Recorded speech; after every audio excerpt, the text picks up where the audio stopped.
네, 최근 달러 환율이 글로벌 금융위기 수준인 1350원 선에 다가가면서 달러 강세의 원인과 더불어서 이에 대한 대응에 대한 관심이 뜨거워지고 있는데요. 네, 오늘 장중에 속보로 전해드렸지만 1350원 선을 넘어섰죠. 다시 한번 연고점을 향해서 달려가고 있는데 긴급 진단, 오늘 서강대학교 경제학과의 허준영 부교수 연결해서 진단 말씀 들어보도록 하겠습니다. 교수님 안녕하십니까? 네, 안녕하세요. 네, 먼저 달러 환율 차트 한번 볼까요? 최근 달러 환율이 1350원 선을 이미 넘은 것 같은데, 자, 1340원대 이상의 흐름이 좀 이대로 굳어지는 걸까요, 교수님? 네, 뭐 당분간은 그럴 것 같습니다. 1350원대에서 40원대 후반에서 50원대에서 왔다 갔다 할 것 같은데요. 결국 이제 이게 왜 시작됐는지를 생각해 보면 한 2주 전쯤에 그 FOMC 7월 의사록이 공개가 됐죠. 근데 그 의사록이 공개가 됐을 때 사실은 사람들이 놀란 건 생각보다 연준이 굉장히 서두르고 있구나. 어떤 면에서 서두르고 있냐면 연준의 인플레이션 목표가 2%, 2%죠.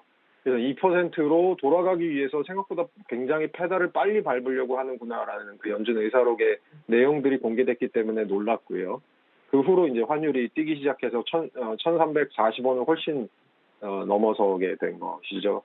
그러다가 이제 결정타가 있었던 게 이제 저번 주 금요일 날 있었던 그 미국 연준 의장의 그 잭슨홀에서의 미팅에서의 그 기조 연설이었죠. 결국은 앞으로 금리 인상의 기조를 이어갈 것이다라는 거, 미국의 경제는 생각보다 튼튼하다.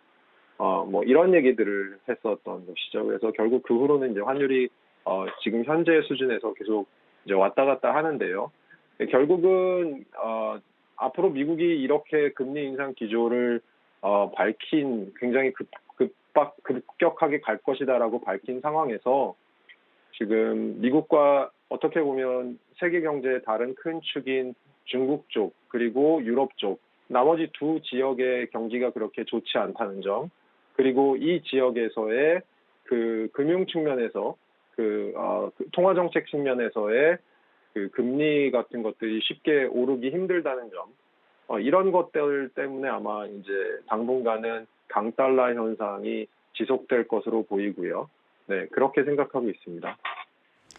네, 한국은행이 발표한 8월 금융 경제 이슈 분석을 보면요. 뭐 지금의 원화 약세, 달러 강세의 원인들을 여러 가지 대외 변수들 탓으로 돌리고 있다. 뭐 이렇게 볼 수도 있을 것 같은데요. 이런 진단에 대해서는 어떻게 평가하십니까? 네, 지금 제가 방금 전에 말씀드린 것처럼요. 사실 그 한국은행이 그렇게 지적할 수밖에 없는 상황인 것 같습니다. 사실 이 모든 것들이 외부로부터 지금 벌어지고 있는 일들이 대부분인 것이고요.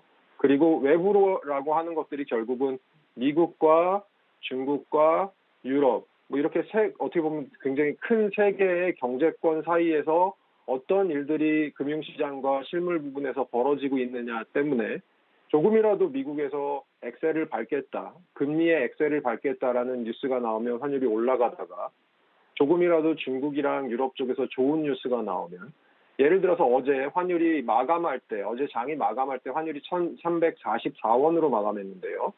그렇게 조금 떨어질 수 있었던 게 중국 쪽에서 그 제조 구매업 관리자 지수라고 하는 어떤 중국 그 제조업의 상황을 보여주는 이런 지수가 생각보다 괜찮았다라는 거.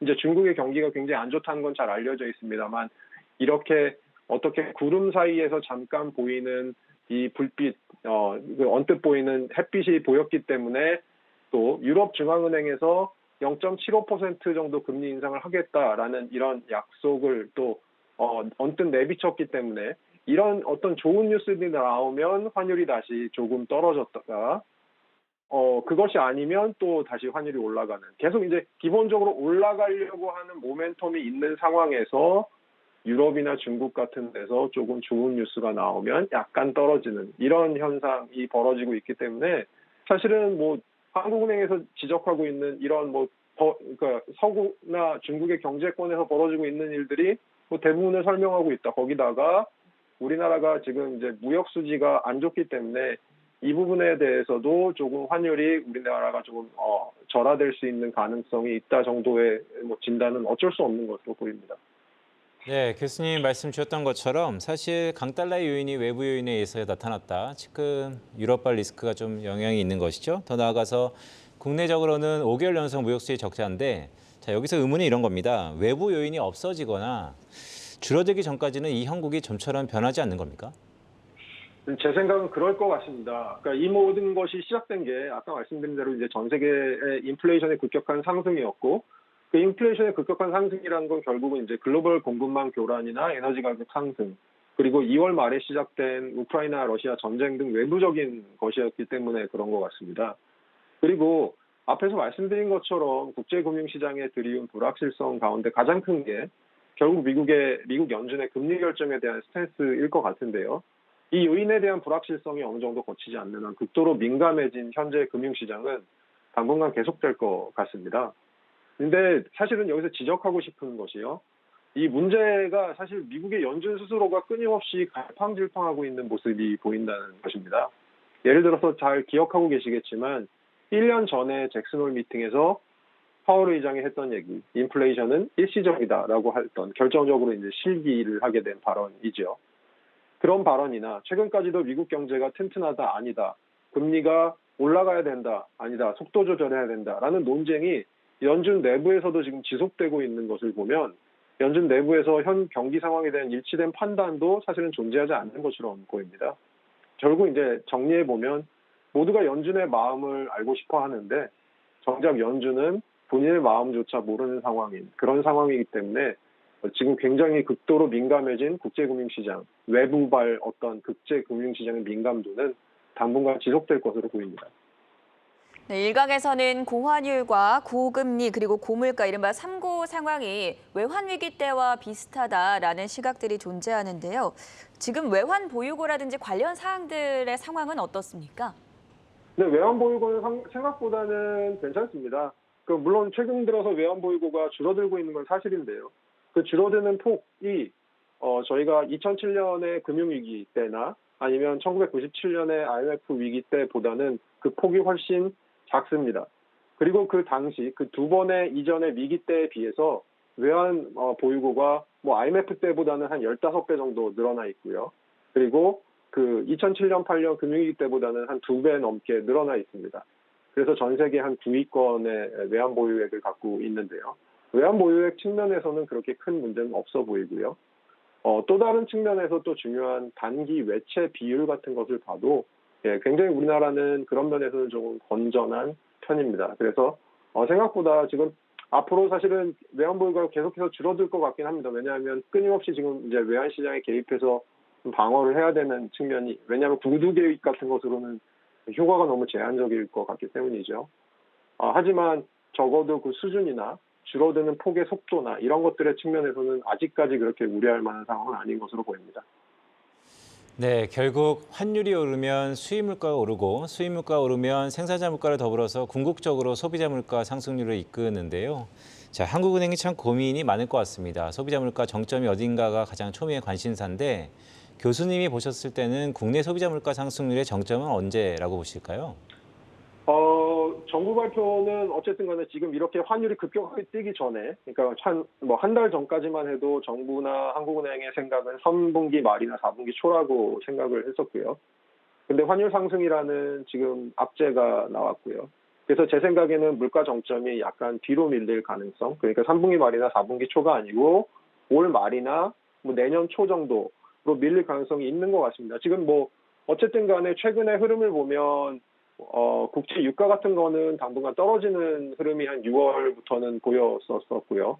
사실 유가 같은 것이 너무 중요한 그 인플레이션에 중요한 영향을 미치기 때문에 제 생각에는 조금 물가 정점이 조만간 나타나긴 할 것 같은데 이 환율 때문에 조금 뒤로 밀려서 한 올해 말이나 내년 초쯤 나타나지 않을까라고 보고 있는데요. 사실은 물가 정점이 그렇게 중요한 것이 아닐 수가 있습니다. 왜냐하면 물가가 정점을 친다고 하더라도 바로 인플레이션이 급격하게 하락하는 현상을 나타나지는 않을 것 같기 때문입니다. 앞에서 제가 말씀드린 대로 글로벌 인플레이션 상승 요인을 볼 때 향후 인플레이션이 하락하는 속도는 굉장히 더딜 것으로 보입니다. 참고로 1970년대에 저희가 두 번의 오일 쇼크를 겪었지 않습니까? 그때 물가가 정점에서 중앙은행이 목표로 하는 타겟 근처로 내려오는데 미국 기준으로 보면 한 2, 3년 정도 걸렸었습니다. 당시에는 유가 상승으로 인한 인플레이션이었지만 지금은 유가를 포함한 여러 요인이 결합된 뭐 공급망이나 국지적 전쟁 이런 것들이 결합된 인플레이션이기 때문에 그때보다도 사실은 인플레이션이 사그라드는데 더 많은 시간이 소요될 수 있습니다. 그래서 통화정책이 금리를 낮추는 기조 바뀌는 데에도 시간이 걸릴 것 같고요. 그런 일이 벌어지더라도 급격하게 일어나지는 않을 것 같습니다. 네, 환율이 이렇게 오르고 물가도 뭐 오르고 있고 물가가 오르니까 다시 금리를 잡으려고 하다 보니까 악순환이 반복되는 현상인데요. 한국은행의 통화정책의 방점이 지금 물가에만 너무 집중되고 있는 것에 대한 문제점들은 없습니까? 문제점이 있을 수 있을 것 같습니다. 하지만 지금은 사실 물가 상승으로 인한 사회적 피해가 너무나도 크고 그 피해 자체가 시간이 흐를수록 눈덩이처럼 커질 가능성이 굉장히 큽니다. 그렇기 때문에 중앙은행은 인플레이션을 끌어내리기 위한 긴축적 정책 운용에 총력을 다하는 것이 저는 옳아 보입니다.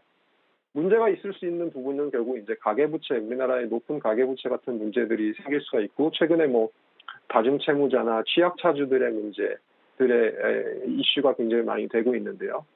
이렇게 심각한 문제들은 사실은 이제 금리의 급격한 상승으로 인해서 앞으로 더 심각한 문제가 될 수 있을 것 같고요.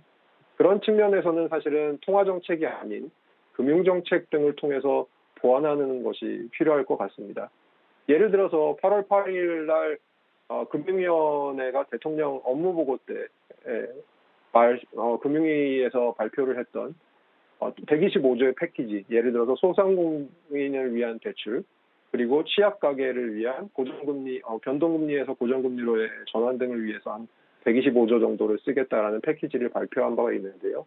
이런 식으로 금융정책, 좀 마이크로한 금융정책을 통해서 이 금리 상승으로 인해서 발생할 수 있는 우리 경제의 문제들, 그리고 거기서 소외받는 어떤 피해를 보는 계층들에 대한 이런 대책들은 또 그런 정책을 통해서 강구를 하는 게 옳지 않을까라는 생각을 하고 있습니다. 네, 교수님 마지막 질문을 좀 짧게 드리겠습니다. 교수님께서 예전에 한은에서 근무를 하셨죠? 자, 이번 잭슨홀 미팅에서 이창용 총재가 이런 얘기를 하셨습니다. 한국은행은 정부하고는 독립적인 기관이지만 미국 연준한테는 종속적이다. 즉, 연준의 긴축 속도에 따라서 한국은행도 충격 반응이 좀 다를 것 같은데 앞으로 금통이 10월, 11월 두 번 남았습니다. 글쎄요, 어느 정도 금리 인상을 할 거라고 보실까요? 우선은 지금 이제 우리나라 금통위가 있기 전에 미국의 FOMC가 먼저 있게 되죠. 그래서 미국의 FOMC에서 뭐 예를 들어서 제 생각에는 지금 0.75를 갈 것 같은 생각입니다. 그렇다면 만약에 0.75가 아니었다면 저는 0.25, 우리나라가 0.25였을 거라고 이제 생각을 했는데요.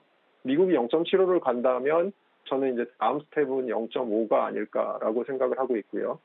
그리고 그 다음에는 뭐 상황을 봐야 알겠지만 0.25 정도로 올해를 마무리하지 않을까. 그래서 제 생각에는 두 번 남은 금통위에서 0.5, 0.25 정도로 가지 않을까. 그래서 그렇게 생각하고 있습니다.